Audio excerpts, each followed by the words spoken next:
Hi friends, welcome to AK study. आज हम लोग क्लास 9 का साइंस का चर्चा करेंगे और इस पे देखेंगे फाइनल एग्जाम में जो क्वेश्चन पूछेगा वो किस तरीके से क्वेश्चन रहेगा। तो हम लोग आज सेट 1 का चर्चा करेंगे और देखेंगे कि क्वेश्चन को कैसे चुटकी में सोल्व किया जा सकता है। तो चलिए क्लास पे बने रहिए और वीडियो को अंत तक देखें। यदि आपको वीडियो हेल्पफुल लगता है, अच्छा लगता है, तो अपने दोस्तों के साथ भी शेयर करें और दिल से एक लाइक ठोकते हुए जाएं। तो चलिए क्लास को स्टार्ट करते हैं।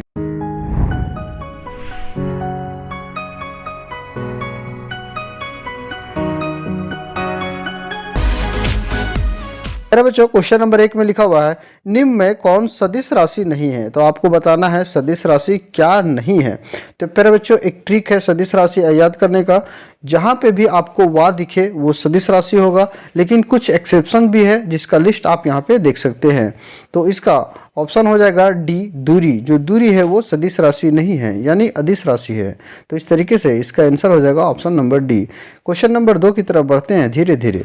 क्वेश्चन नंबर 2 में लिखा हुआ है वेग परिवर्तन की दर को क्या कहते हैं। तो प्यारे बच्चों, वेग हम किसे कहते हैं? वेग परिवर्तन की दर को त्वरण कहते हैं। त्वरण बराबर होता है v माइनस यू। v बराबर जहाँ पे होता है अंतिम वेग और u बराबर होता है प्रारंभिक वेग। तो अंतिम वेग में से प्रारंभिक वेग को हटाते हैं तो त्वरण निकलता है और इसी को कहते हैं वेग परिवर्तन। तो इस तरीके से इसका आंसर हो जाएगा option number B. Question number 3 में लिखा हुआ है चाल और वेग का मात्रक होता है। तो चाल और वेग का मात्रक होता है मीटर प्रति सेकेंड। मीटर प्रति सेकेंड, मीटर प्रति सेकेंड। तो इस तरीके से इसका आंसर हो जाएगा option number A. Question number 4 में लिखा हुआ ओडोमीटर क्या मापता है। तो ओडोमीटर दूरी को मापता है। प्यारे बच्चों, जो आपका गाड़ी में लगा रहता है ना ओडोमीटर, जो गाड़ी को दूरी को मापता है, कितना किलोमीटर आपका गाड़ी चला, उसी को ओडोमीटर कहते हैं। तो इस तरीके से इसका आंसर हो जाएगा ऑप्शन नंबर डी। बच्चों, क्वेश्चन नंबर 5 में लिखा हुआ है 20 मीटर प्रति सेकेंड का किलोमीटर प्रति आवर में मान होगा। इसे हम लोग बदलना है। तो छोटा से बड़ा में जब बदलते हैं तो 18/5 से डिवाइड करते हैं। इसका सॉल्यूशन भी यहाँ पे देख सकते हैं। इस तरीके से इसका आंसर हो जाएगा 72 किलोमीटर प्रति आवर और ऑप्शन बी में जो दिया हुआ है। क्वेश्चन नंबर 6 में लिखा हुआ है एक कार की चाल 15 मीटर की दूरी तय करने में 18 किलोमीटर प्रति घंटा से 36 किलोमीटर प्रति घंटा हो जाती है। तो कार का त्वरण है। तो यहाँ पे आपको निकालना है कार का त्वरण। तो आप यहाँ पे देखिए एस यानी दूरी 15 मीटर दिया हुआ है, यू बराबर 18 किलोमीटर प्रति घंटा है। तो इसे हम लोग पहले सेकेंड मीटर प्रति सेकेंड में बदलेंगे तो 5 मीटर प्रति सेकेंड हुआ और v बराबर 36 किलोमीटर प्रति घंटा है। इसे भी हम लोग मीटर प्रति सेकेंड में बदलेंगे तो 10 मीटर प्रति सेकेंड हुआ। और यहाँ पे फार्मूला आप देख सकते हैं, फार्मूला नंबर 4 को अप्लाई करेंगे v स्क्वायर बराबर यू स्क्वायर प्लस 2as और इस तरीके से सॉल्यूशन करेंगे तो a का मान आएगा 2.5 मीटर प्रति सेकेंड स्क्वायर। आई होप आपको समझ में आएगा। चलिए नेक्स्ट क्वेश्चन की तरफ बढ़ते हैं। क्वेश्चन नंबर 7 में लिखा हुआ बल का एसआई मात्रक। तो बल का एसआई मात्रक होता है न्यूटन। न्यूटन न्यूटन जो ऑप्शन सी में दिया हुआ है। इस तरीके से इसका आंसर हो जाएगा option number C. Question number 8 में लिखा हुआ है 1 न्यूटन किसके बराबर होता है। तो 1 न्यूटन जो होता है वो 1 किलोग्राम मीटर प्रति सेकेंड के स्क्वायर होता है। इस तरीके से इसका आंसर हो जाएगा option number A. Question number 9 में लिखा हुआ है 3 पिंड ए बी सी के द्रव्यमान क्रमशः दिया हुआ है। यानी ए बराबर एक पिंड जो है उसका द्रव्यमान 5 किलोग्राम है, पिंड बी का द्रव्यमान 2 किलोग्राम है और पिंड सी का द्रव्यमान 10 किलोग्राम। जब भी क्रमशः लिखे तो जो पहले लिखा हुआ है उसका मान पहले होगा, जो बीच में लिखा हुआ उसका मान बीच वाला होगा और जो बाद में लिखा हुआ उसका मान बाद वाला होता है। तो यहाँ पे बताना है इनमें से जड़त्व सबसे कम किसका होगा। तो जिसका वजन जितना कम होगा सबसे कम होगा वो उसका जड़त्व तो सबसे कम होगा। जिसका वजन सबसे ज़्यादा होगा उसका जड़त्व भी सबसे ज़्यादा होगा। तो इस तरह यहाँ पे देख सकते हैं पिंड बी का जो द्रव्यमान है वो 2 किलोग्राम है, जो सबसे कम है। तो इस तरीके से बी का जड़त्व भी सबसे कम होगा, जो ऑप्शन बी में दिया हुआ है। आई होप आपको समझ में आया होगा। अगर आप वीडियो आपको अच्छा लग रहा है, हेल्पफुल लग रहा है तो एक लाइक ठोक सकते हैं आप। चलिए नेक्स्ट क्वेश्चन की तरफ बढ़ते हैं। क्वेश्चन नंबर 10 में लिखा हुआ है 1 किलोग्राम द्रव्यमान पर 1 न्यूटन का बल लगाने पर उत्पन्न त्वरण का मान होता है। आंसर होगा 1 मीटर प्रति सेकेंड स्क्वायर। आई होप आपको समझ में आ रहा होगा। क्वेश्चन नंबर 11 की तरफ बढ़ते हैं। लिखा हुआ है न्यूटन के गति के पहले नियम से मिलता है। न्यूटन के गति के पहले नियम से मिलता है तो मिलता है जड़त्व की परिभाषा। इस तरीके से इसका आंसर हो जाएगा option number B. Question number 12 में लिखा हुआ है न्यूटन के गति के कौन से नियम से बल मापने का सूत्र मिलता है। तो दूसरे नियम से मिलता है। इस तरीके से इसका आंसर हो जाएगा option number B. Question number 13 में लिखा हुआ है जी का मान होता है। तो जी का मान होता है 9.8 मीटर प्रति सेकंड स्क्वायर। इस तरीके से इसका आंसर हो जाएगा option number B. Question number 14 में लिखा हुआ है 60 किलोग्राम द्रव्यमान के किसी मनुष्य का चंद्रमा पर भार होगा, जी का मान 10 मीटर प्रति सेकंड स्क्वायर है। तो इस तरीके से इसका आंसर हो जाएगा option number C 100 newton. Question number 15 में लिखा हुआ है शरबत बनाते समय पानी से चीनी मिलाने पर चीनी पानी में मिल जाता है, यह पदार्थ के कणों के किस गुण को दर्शाता है। तो इसका आंसर हो जाएगा पदार्थ के कणों के बीच रिक्त स्थान होता है, इसीलिए चीनी जो होता है वो पानी के बीच में पानी के रिक्त स्थान में घुल जाते हैं या मिल जाते हैं। इस तरीके से इसका आंसर हो जाएगा option number A. Question number 16 में लिखा हुआ है निम्नलिखित में से कौन पदार्थ का उदाहरण है। तो पदार्थ का उदाहरण है शीतल पेय। बाकी विचार तो है नहीं, विचार हम बात करते हैं तो उससे पदार्थ नहीं निकलता, वो सिर्फ भाव होता है। शीत, स्नेह, इसमें से इसका ऑप्शन हो जाएगा ऑप्शन नंबर सी शीतल पेय। जो ठंडा पानी होता है वो एक पदार्थ होता है। ठीक है, नेक्स्ट क्वेश्चन की तरफ बढ़ते हैं। क्वेश्चन नंबर 17 में लिखा हुआ है दो विभिन्न पदार्थों के कणों का स्वतः मिलना कहलाता है विसरण। जो दो पदार्थ जैसे पानी और नमक को मिलाते हैं तो दोनों आपस में पूरी तरीके से मिल जाते हैं, तो उसे विसरण कहते हैं।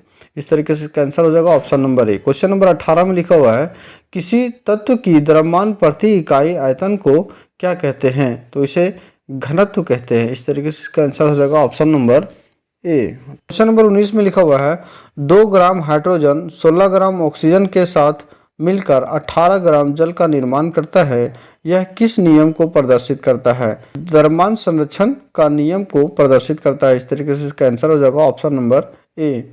क्वेश्चन नंबर 20 में लिखा हुआ है जल में हाइड्रोजन एवं ऑक्सीजन की द्रव्यमान का अनुपात सदैव 1 और 8 होता है, यह किस नियम को दर्शाता है।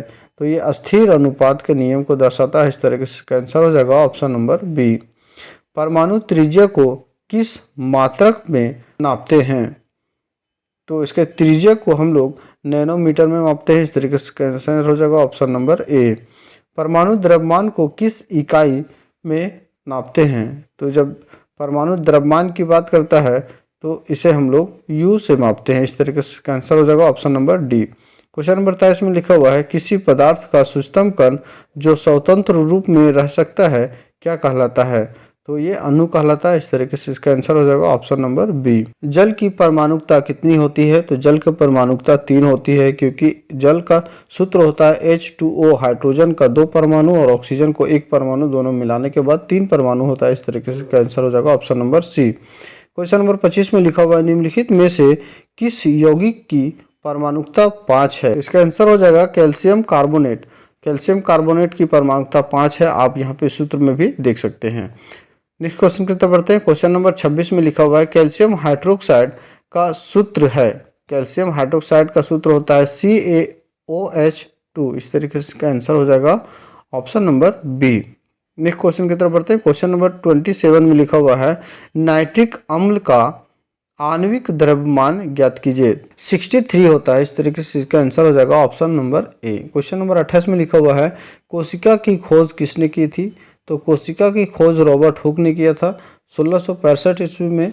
इस तरीके से इसका आंसर हो जाएगा option number A. Question number 29 में लिखा हुआ है निम्नलिखित में कौन जीव एक कोशिकीय है। तो इसका आंसर हो जाएगा पैरामीशियम, ऑप्शन नंबर ए।